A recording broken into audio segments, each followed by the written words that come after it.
Today, we break down what trauma is, the science, and the power of resilience during tough times.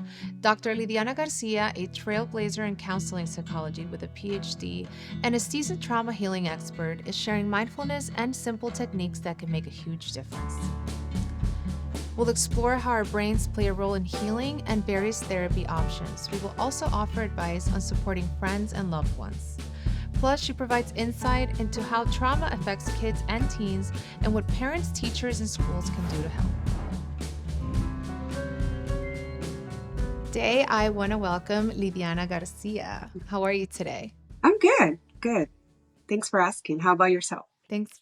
No, thanks for coming. I'm good. Just enjoying a little bit of breeze here in Florida, dropping down to the 70s, but you're winning, right? In Tampa, that drops down to the I'm winning 50s. so far, and hopefully it continues to drop.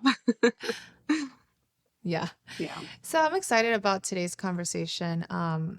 We're going to be speaking about trauma, and I know that's a topic that could be very, broad. So we're going to try to cover the most important things regards to children and teens and adults, and we're going to do a little bit of everything, right? But for the purpose of explaining what trauma is, how would you define trauma? Because I know there's different types, or everybody thinks is a different thing, and now the term is being used very loosely. Everybody's like traumatic experience. I went through trauma, but what really is trauma? Hmm. I know. I was thinking of this question, and there's so many different definitions at this moment after 15 years in the field. What I like to call it, it's different situations, events that could be passed down generations. It could be vicarious that you're observing, but it's not the event. It's the reaction and the responses that happens not only in our bodies, but also in our lives, in our relationship, in our way of managing our emotions, coping skills. So it's more about what happens as a result of that situations or a combination, because that's the other thing. A lot of times right now at this moment, we're also talking with everything going on in the world that a lot of times how we conceptualize trauma is the after, but then we're living and when you're living in the midst of it, then it's a little different as well. Yeah, and I hear a lot, or I get a lot of clients saying, trauma is not what happens to you, right? So, how can you describe that? So, if trauma is not what happens to you, you have people that go through severe trauma, right? Sexual abuse or um, narcissistic partners, domestic violence. So, if it's not what happened to you, then what is it? It's more of that reaction, and I think that whole definition is because before, the way we were defining if somebody had trauma or was experiencing any of the symptoms of um post, I was going to say postpartum, it's not postpartum, PTSD, post-traumatic stress PTSD. disorder. It was a very kind of narrow way of seeing it, and one of the kind of, to qualify whether you had it or not, you had to find an event, and it was always about an event. And what people were missing is that what is traumatic for you, and there's different types. There's like big T's, what we call big traumas, small T's, and collective T's, but it's not necessarily the event. Like two people can experience something horrific like sexual abuse, and their responses might be different. And it could be because of the support system that they have. It could be because of the resiliency factors that they come with, and many other things that can help them not get stuck on the responses of the trauma responses. And I think that's why right now we're making such an emphasis of it's not what happened to you, is how what happens after, because it's not necessarily an event, it's how we or our bodies, not sometimes it's not us. And that's the other thing. A lot of people think trauma is mental and you just make it. No, it's not that. Something last that I'll say about this right now is working in the field. A lot of times, even myself, I've seen a lot of people with different things, and I'm like, oh my God, that sounds traumatic. And it's my surprise that sometimes those clients, that's not what it was. It was that their parents didn't believe Okay. them, or it was that what the person said, and those things stuck in them. But the actual act that we might say, oh, that's traumatic, might not be it. So that's why I think is that emphasis of making it individual. Yeah. So my definition of traumatic experience might be an explosion, and then somebody else's, or maybe someone as a kid might be that their needs weren't being met. So that right there can cause trauma in the future. But I think it's important to mention this because, and I think it's helpful for people that are trying to heal their trauma, because it almost separates the trauma from yourself, right? So like if the trauma is something that happened in the past, you can't really change that. You can't go back in time, but if you're able to separate the trauma from yourself, then you can actually work on healing that experience. I love that. And that's how I see it. And that's why I feel like so hopeful because I've been, again, working for over 15 years, and a lot of the things and the responses that happen and the way that we interpret and what gets internalized, because that's where I feel like one of the most Mhm. hurtful or dangerous pieces of trauma is what gets internalized. And now those beliefs that you have and how you're living your life based on that or that amount of events and how you define yourself. And once you separate and you continue to separate yourself from the things that happened to you and accepting what was, because at the end of the day, I wish I could go back. I wish I could change things. I wish I could help them. But, Yes. and you can, you can use different therapy models to kind of recreate the story, but at the end of the day you cannot change what happened, but you can change the way that you see it. You can work ways to help you not have big reactions when you remember those things or when anything triggers you. And that I've seen, and there's a lot of hope. Yeah, it's definitely a magical process, especially as a clinician when you see the whole process unfold, right? Exactly. Now, when we talk about traumas, what are some of the most common symptoms that someone may experience? Yeah, I like dividing them like in the main ones in four, kind of like how the DSM, the Diagnostic Statistic Manual, kind of goes in terms of the denial or like avoidance of remembering things that happen and places, people, is like which is the natural way of our bodies to adapt, which is like, nope, that did not happen, or avoidance of anything. The other one is the re-experiencing. So then you start re-experiencing via dreams, via having images like flashbacks or thoughts that just continue to come into your mind and they seem to not leave you, and seeing things out there, and which I think is highly influenced by this third one, which is that hyper arousal, hypervigilance, that is your body after you experience something that puts you in danger, because that's the thing. It puts the body reacts as if it's in danger of survival. So it's going to do whatever it takes to survive. And then it stays for a little bit in that kind of like, wait, is there more danger out there? I need to continue to check Hmm. around. I need to continue to be aware. And that can include difficulties falling asleep, irritability, hypervigilance, any loud noise or anything, like you're more reactive because your body is still in the aftershock, if we want to put it. And then the fourth one would Yeah. be more the what gets internalized. And now what meaning do you make out of that? What does that mean about you? What does that mean about others? What does that mean about the world that we're living? And those ones can be very hard, especially, to work with, as if it's been several years, it's been, since childhood, because now it's part of your identity. Hmm. And I think it's very interesting that you mentioned the inner meaning, right? Because I think that that has a lot of influence on the way you're able to heal or the resilience you build. Um, and again, that's another word that's broadly used, right? The It healing or is. resilience. Yeah. So, yeah, in your clinical opinion, what would be the definition, or what would be a good definition of healing or resilience? Hmm. I would separate them though. And it's interesting Okay, because I have a podcast named The Beyond Resilience Life. And when I started that, it was before resilience became like, now well a known. But thing. yeah, but I like to separate them because resilience, from how I learned it when I was in school and everything, it's like going back to your baseline. So, like, that's why in crisis intervention, one of the things that is recommended is to kind of assess and help the person explore what was your functioning general in life before whatever happened. And the resilience is like that ability to bounce back to that pre trauma functioning. Now, that is assuming that there's one single event. Now, it's complicated when you think about complex It's trauma. very linear. Yes, it's very linear in that sense.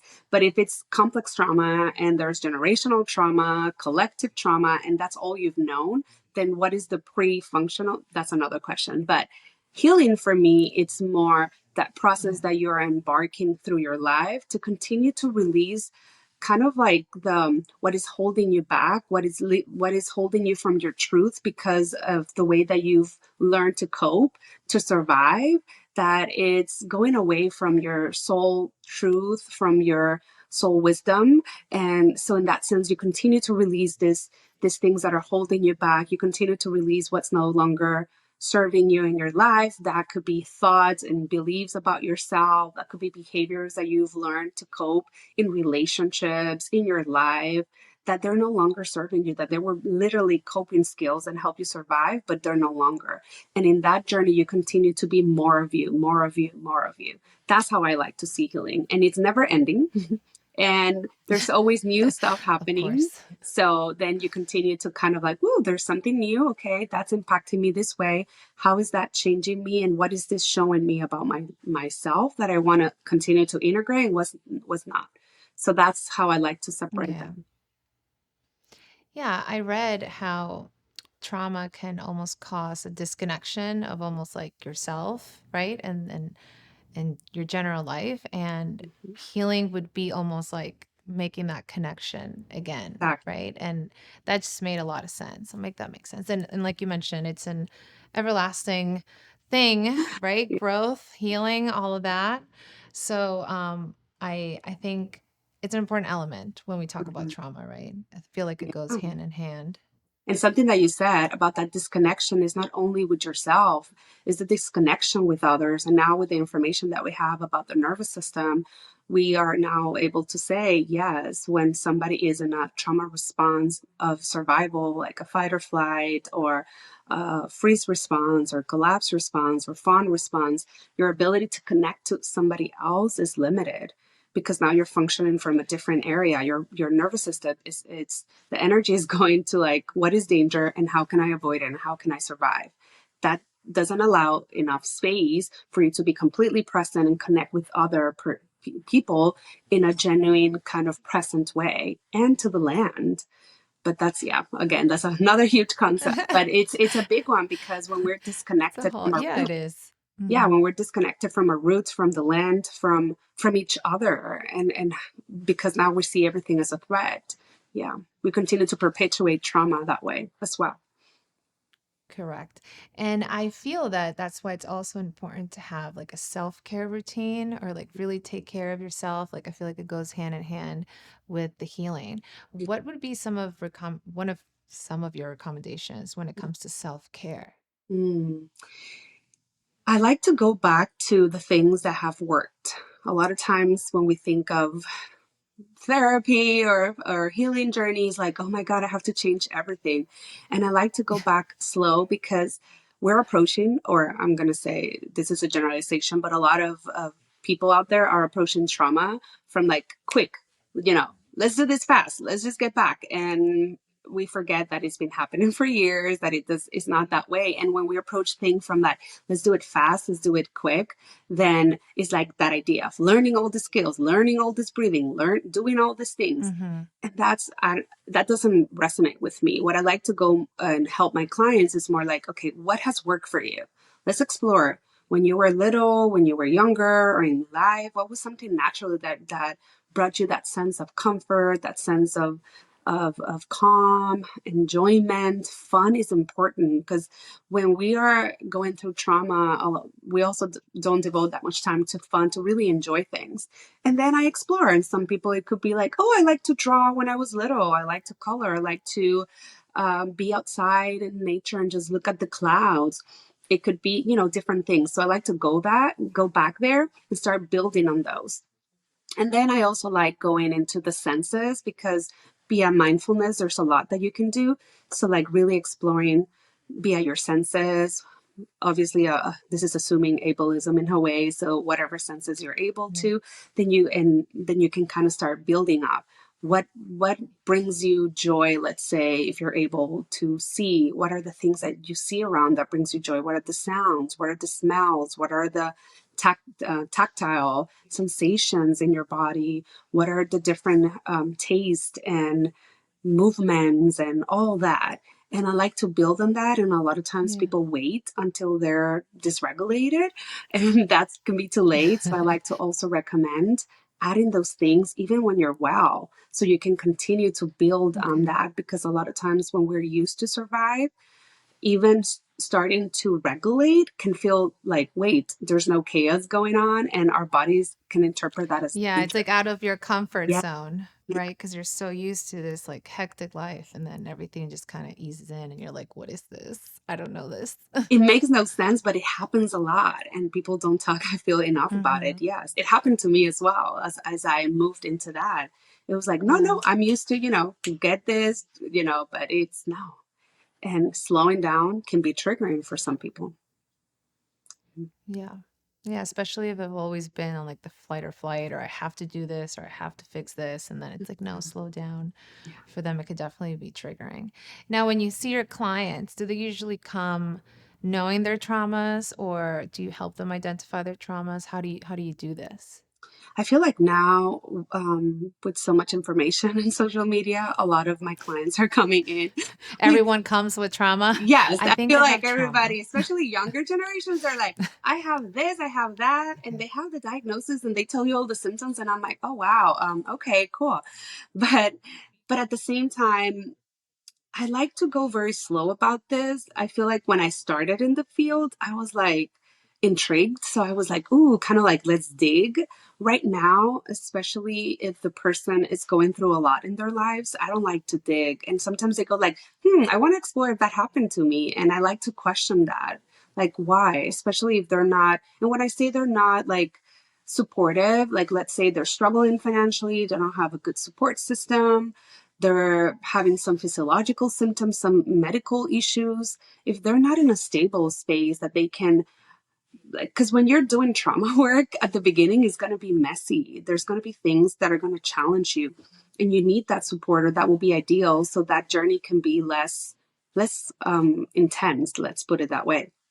So I don't like to dig, and I like to question them and to go Okay. into. I also learned a model that was challenging processing trauma in a way, because they were like, if you're learning to regulate, do we really need to go there if the person's life is okay? And it was not, avoidant, Okay. Yeah. but it was that aspect. So I like to bring back the choice to the person, because at the end of the day, that Yeah. even that disconnect of making choices, because they are not trusting themselves. So I like to bring it back, and if they say, Okay. yeah, I want this and I trust myself, then I go with it. But it's on individual basis. What modality do you use, and why? Like, which one would be your recommendation? Because I know a lot of people, they might know their diagnosis, but they don't know a lot about the different techniques or different modalities that they could, when they go seek a therapist. I always tell my friends, I'm like, you need to ask them what's their approach, like Right. what's, what they're specialized in, because one thing might work for someone or for one diagnosis. And so which one do you use, and which one do you highly recommend, at least for trauma? Yeah. I want to start that answering that with first saying my personality type, because it would depend on that. My personality type is, Okay. I like to go deep. I'm very into holistic and spiritual as well, and making meaning and soul healing. So in that sense, I do like to start with the body, because I like to help clients be able to see that there's simple things that they can do to start feel better, to start feel like their anxiety or their thoughts that just continue to like storm them can start softening, and it becomes like a slow rain, and then it ends. So for that, I like to use in somatic, and it goes also with my personality. I used to dance, so I like to bring it Okay. like Yes. in a fun way, and senses and all that, so that way they can regulate. So any somatic, from the somatic, I was trained in sensory motor psychotherapy level 1, and also in trauma resiliency model, and then different workshops here and there. So those are the ones. And then about processing, then that will depend on the person. I'm trained in EMDR, and to be honest, I feel like I'm not the person to do it. So I've also like my personality. I feel like sometimes it can be very Okay. intense for some people. And I like to go a little bit slower and more gentle approach. I also work with a lot of people Okay. that come with complex trauma, especially in childhood. So their lives have been so chaotic that I like to like, like show them that they can start Take your slowing down. time. Yeah.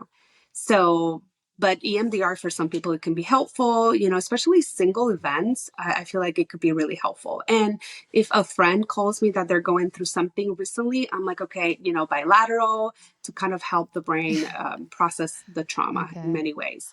And those are the ones that I would say like big names. Besides that, I like to integrate the acceptance from acceptance and commitment therapy because again, we cannot change the past necessarily, the facts. You can recreate it in your mind, but change what happens, we cannot. And also acceptance of grieving what you need to grieve, because Hmm. a lot of times is the loss of what you were not able to do because of what happened to you. So, yeah, Yeah, the acceptance is a very important it part. is. Do you mind if we dig a little deeper Yeah. into what happens to the brain during a traumatic situation? How is the brain affected, and how does it influence our reactions or the here and now? Yeah. That one, I love EMDR perspective.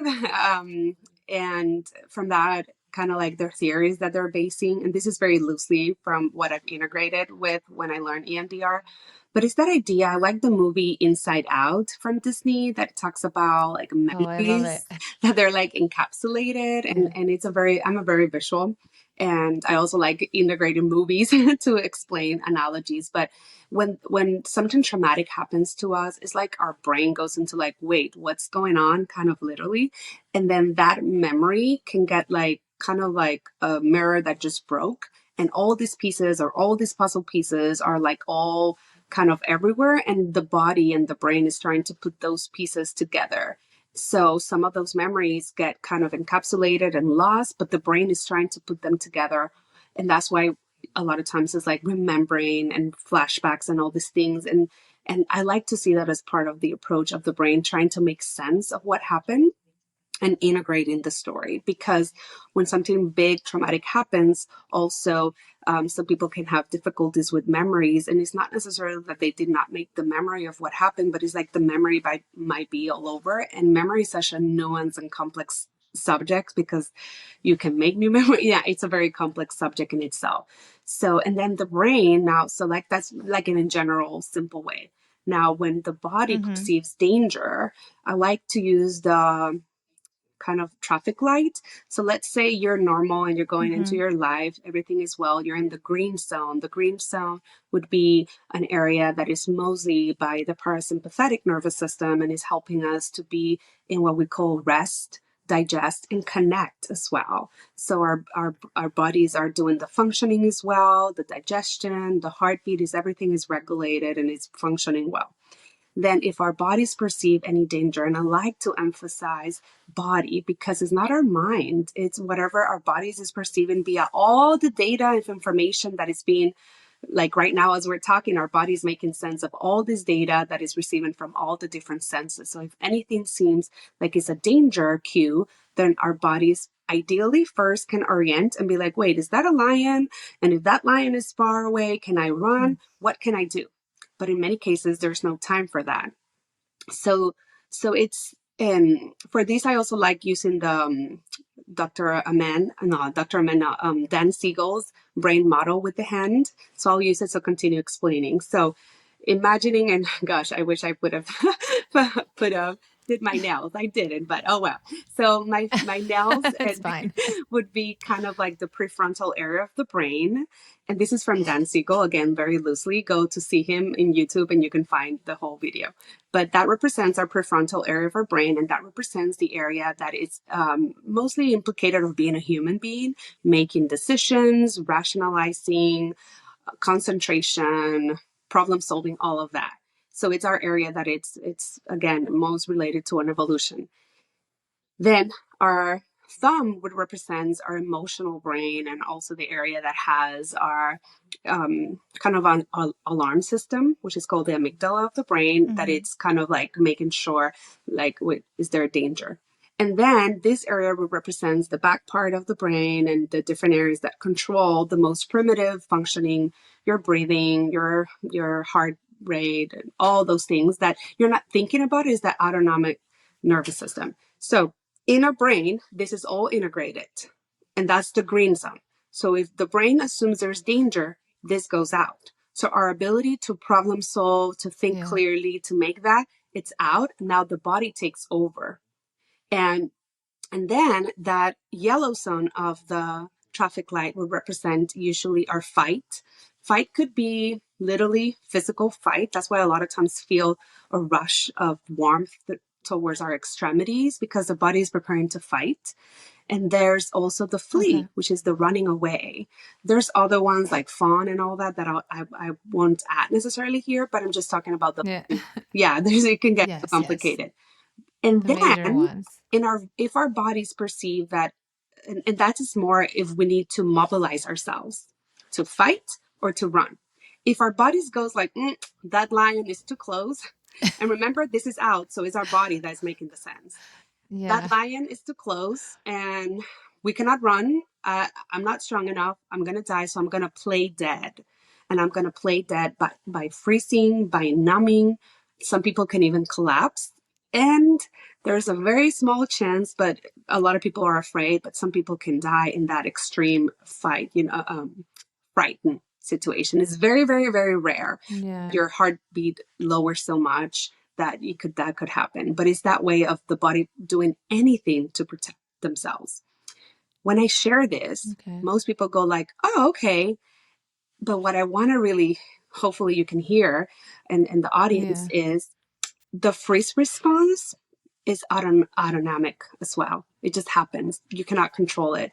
So Yeah. that moment that You you can't couldn't control it. fight back, that moment that you didn't say something, that moment that you were like, I'm always so strong and I didn't fight it, I didn't do anything.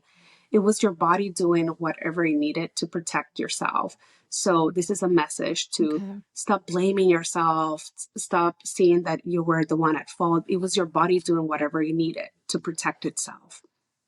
And those are the Yeah. three main I, areas. Yeah. a lot of the people that went through trauma tend to blame themselves, Yeah. right? Yes.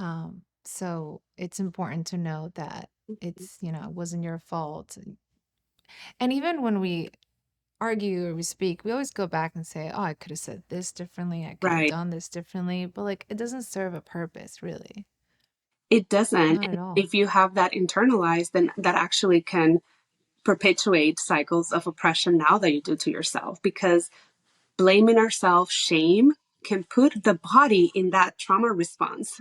It's one of the worst kind of Yes. emotions to sense. It can put you in that fight or, in that mode. So, yeah. And I know now we're talking, I want to assume, correct me if I'm wrong, we're talking more about like big T's, right? Big Right. traumas, like Mm-hmm. situation happen. Mm-hmm. But when we go back and we talk about childhood trauma, then maybe it's a little T, um, or a small trauma. How can this affect when they're an adult? Maybe you can give us some Mm-hmm. examples so people really understand what I'm talking about. Yeah, yeah, no, definitely. I feel like there sometimes when we call big T's and small T's, they're like, oh, it's small T. No, small T's, when they accumulate, they can be, I feel like, even more intense and difficult to manage, like complex trauma, than a big T, car accident, a rape, or something that was one event. So I just want to make that clear. Mhm. With childhood, it's our brain is developing. So that in itself is a big one, because whatever we're like paying attention to also kind of like Mhm. sticks. And during adolescence, it's like our brain goes to like, and this is again per Dan Siegel and the research I did, he's done on brain development, is like puberty is like your brain goes through like a big remodeling. And it's also the time that the brain becomes like specialized in something. That's why a lot of sports, those are the times like after 14, 15, 16 is the time prime for many sports, because your brain is specializing. So those people that are Okay. going through childhood traumas and all that, when they get to puberty and all that, then if you're like depressed already, it's like the brain is like, all the other neurons that were not used, that's what is getting specialized. So that's why addictions and different things, when they start really early on, the the prognosis, or the, that you can recover, it's slimmer, because now the brain is just so used to it.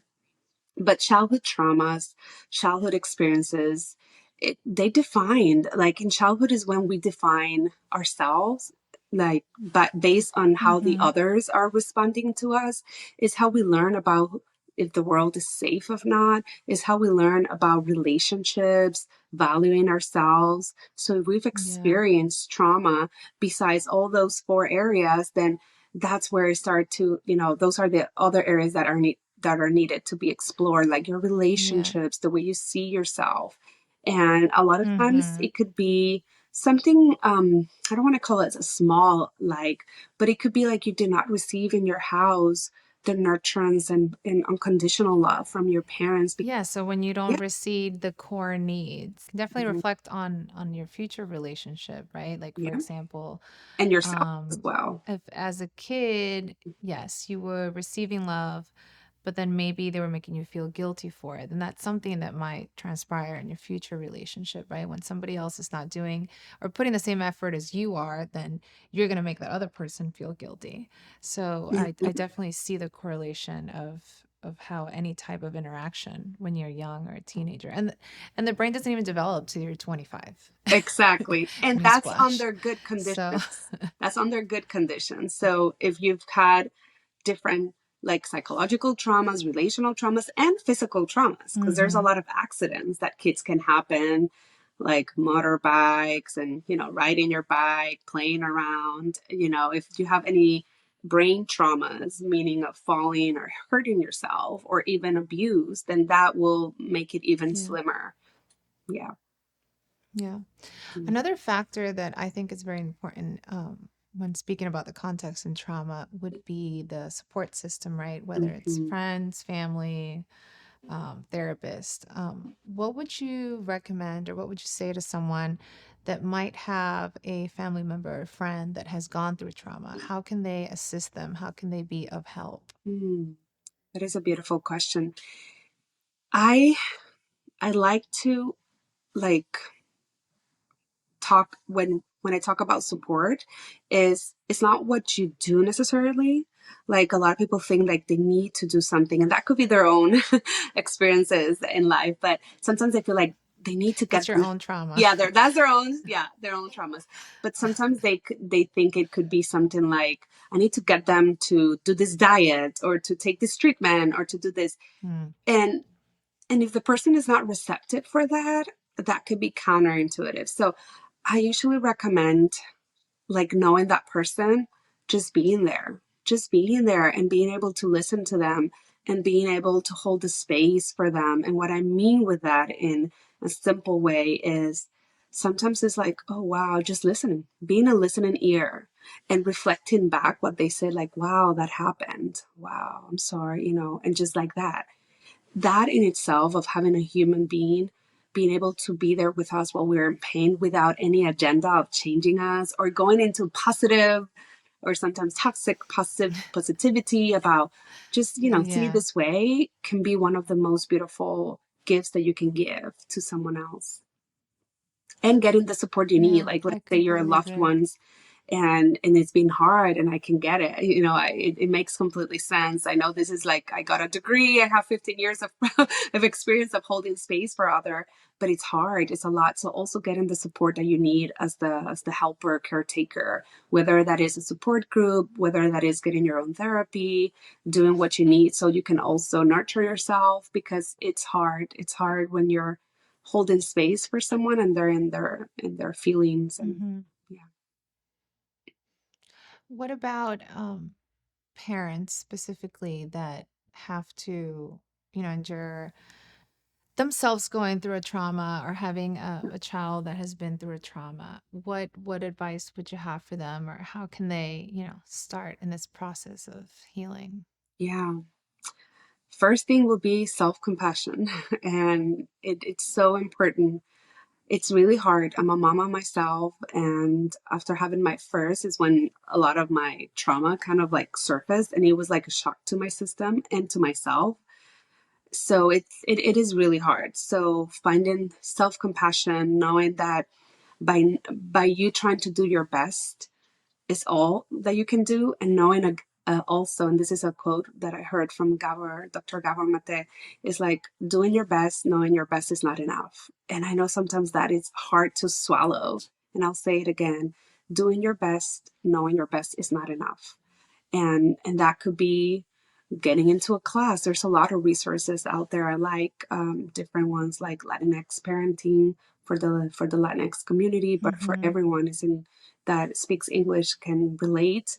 And there could be like your own therapy, your own self care, your own finding ways of you getting the nurture, doing reparenting, remothering, inner child work, all that you can do, and getting the support, maybe getting some family support if that's accessible, or finding other ways of support. Sometimes for Mm-hmm. parents could be like maybe to have, if you're able to put in your kid in childcare, so you can also like manage that if they're younger and they cannot be in school, so that way you have that space. Yeah. Because having perfect mom is not what the kid needs. The kids Well, that doesn't exist. yeah, what the kid needs. That's what society puts out there. It's a big expectation, and that's part of what I'm writing in the book that I'm writing about the mother one, is like the mothers have this huge expectation, and we're like, and being the perfect mother. So being that perfect mother or parent, and providing your kid homemade food and all that, but then you're mad, and then you're resentful, and you're not present, you're grumpy. That's Mm-hmm. not what the kid needs. What they need is you, the real you, that is doing the work, that does some repair work when you make a mistake. Yeah. Yeah, and taking it one day at a time. Yeah. I completely agree with all of that. Well, I'm sure we can keep talking about this for 1,000 hours, or we can dig deeper. But our time is up. I would love to have you on another episode. I know we're talking about doing a Spanish one, so stay tuned. Mhm. Um, but yeah, do you have any last messages for those that might be listening that, are going through trauma? Mm. That hope is available, and you're not the only one. Also, to hold on to that ancestral wisdom, that you're here as a result of, I think the number is like over a billion, like if you keep going back and back and back, of everything that needed to happen for you to be here, that in itself can be seen as a miracle. So, like, to really hold and know that there has to be, at least in that background, there has to be at least one person that is well, more than one, but I'm just like making that and that emphasis, that you can Yeah. rely on that ancestral wisdom of people that came before you, or nature wisdom that has been here, so that way you know that we can get past, that we can create different things, and your life can be better, can be better. Mm-hmm. And only I've seen it, Yeah. and not only my life but also with the people that I work. So you're not alone. You're not alone. Yeah. And like we mentioned in the beginning, it's not what happened to you. So there is hope. I It think doesn't even define that, who you are. yeah, sorry to interrupt. I think even that is what connects us as humankind, as the human, it's just, as Mm-hmm. human beings. It's like everyone has gone through something, and we keep thinking, which is part of the trauma, we think like it's only us. No, it's like everyone has No, done. everyone. Mm-hmm. Yeah. And in their At a certain level, lineages. Yes. It's part of the I human agree. experience, going through traumas, adversities. So it is what connects us to others. Yeah, sometimes we see these people and they seem all perfect. And then when you Yes. sit down and talk to them, Yes, it's but like, it's not. oh, okay. No. It's not like that. Yeah. You just don't look messed up like I look. Right, right. You're Yeah. putting a beautiful glitter and mask, Mm-hmm. but it is Yeah. what connects us, though. Yeah. Yeah. And that's why I always tell people, like, you don't judge. You never know what someone's going through. Don't let social media fool you. Don't let, their image fools you. Like, I feel like everybody, either little T's or big T's, they have a story, right? They have something they struggled with. So, Yep. yeah, Yep. inner work, We all do. healing. Yes. Yes. Okay. Well, I want to thank you again for this lovely conversation, and Well, I can't wait to have you again soon. thank you for having me. This is a pleasure to be speaking on a hard topic, but hopefully to send that hope out there. Thank you for joining us in this lovely conversation about trauma. Hoping you learned something that you can use for yourself or a loved one. We will be here every week with a new episode. Thank you for watching. Don't forget to subscribe to our channel. And if you liked what you see or you heard, leave us a comment.